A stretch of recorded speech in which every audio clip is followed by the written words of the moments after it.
Do you think that US withdrawal ultimately from the Korean Peninsula and some kind of change in the status of US nuclear deterrence are essential elements of denuclearization of the Korean Peninsula?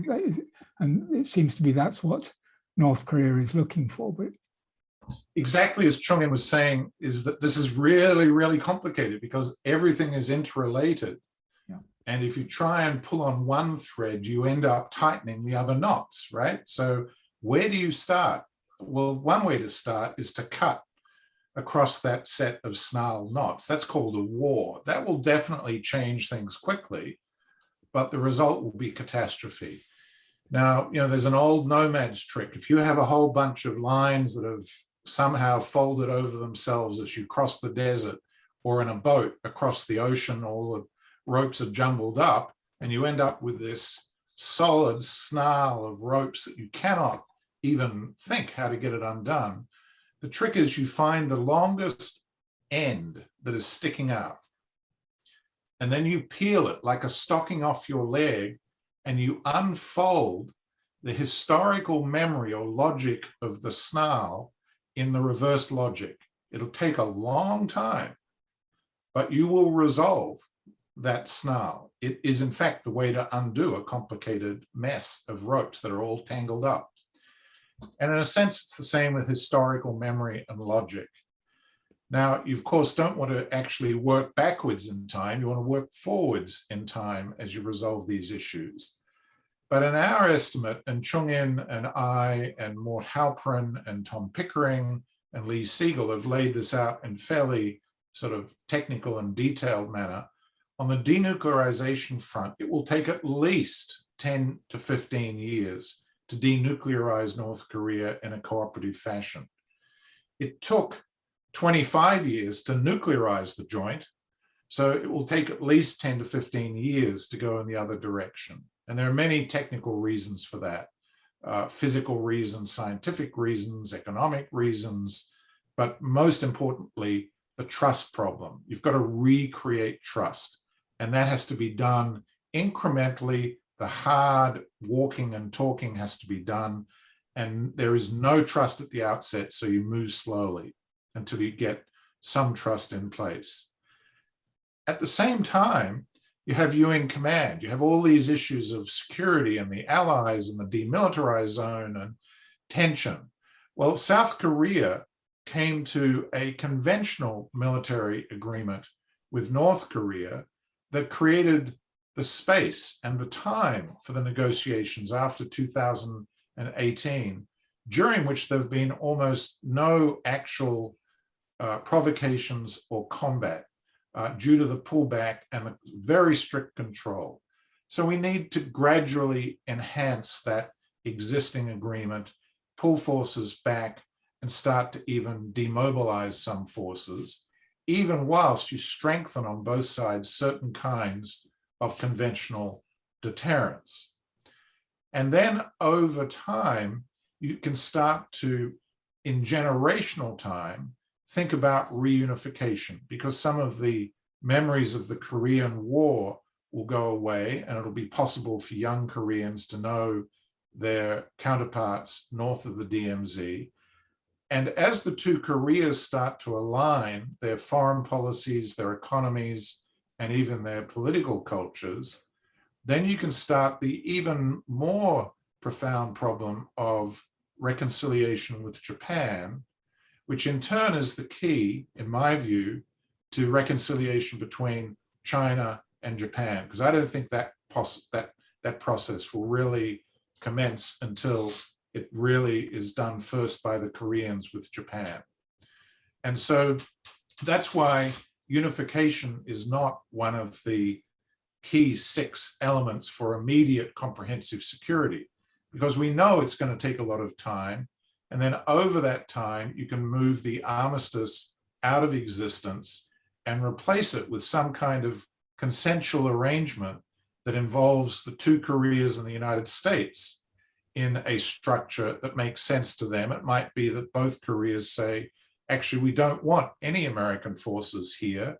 Or they might say, yeah, we do want some here for our joint purposes that are agreed, but we don't want American nuclear weapons in Korea because that will draw the fire of the great powers.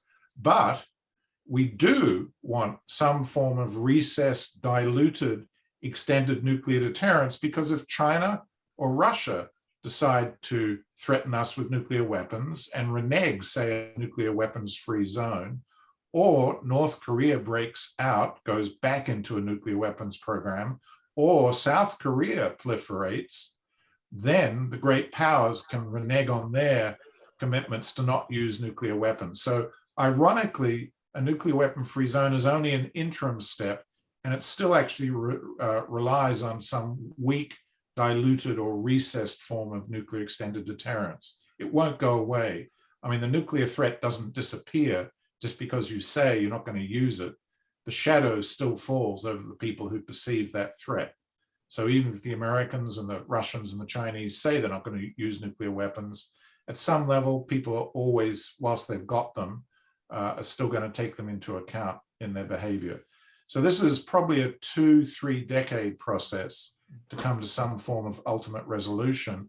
And you need many different pathways, because when this pathway is blocked, well, that pathway is open. And then once you make some progress there, you can return to the blocked pathway, which is something South Korea has shown us how to do in the last, under the Moon Jae-in administration. I think the Americans have pretty much forgotten about it because they're so focused on China at this point, but there is no other way to deal with North Korea. Yeah. Regarding, this status post of American status of American forces in South Korea, there could be several different scenarios and predictions. If United States unilaterally withdraw American forces from South Korea, as Trump wanted to do, then things could be very different. Even under that condition, U.S. can maintain, withdraw American forces from South Korea, but maintain alliance, then provide the extended deterrence through the nuclear umbrella to South Korea. That could be one scenario. Second scenario is the U.S. withdraw forces and South Korea become angry about it and then terminate alliance with the United States. Then South Korea will not have American nuclear umbrella, okay? And third possibility is that inter-Korean dialogue proceed, independent of American influence. And North and South Korea really reduce tension, build trust, and have some form of so-called integration and unification. And then we say, now we have a peace, therefore we don't need American forces in South Korea, let Americans leave. Or there could be another possibility, as Peter suggested, there could be some kind of comprehensive security arrangement on the Korean Peninsula in Northeast Asia. And the big powers, as well as North South Korea, go together and say that let us have regional confidence building measures, and maybe it's not a good idea to have American forces deployed in South Korea, okay? Maybe within that framework, decision to withdraw American forces can be made. There are several different kinds of scenarios, but most important thing is this. As Peter pointed out, we need some kinds of multilateral security framework in Northeast Asia. And we got to address North Korea's security concerns within that framework. Mm-hmm. And then we have been proposing that the six-party security summit, or we call it, Peter and Morton Halperin calls it Northeast Asian Security Summit.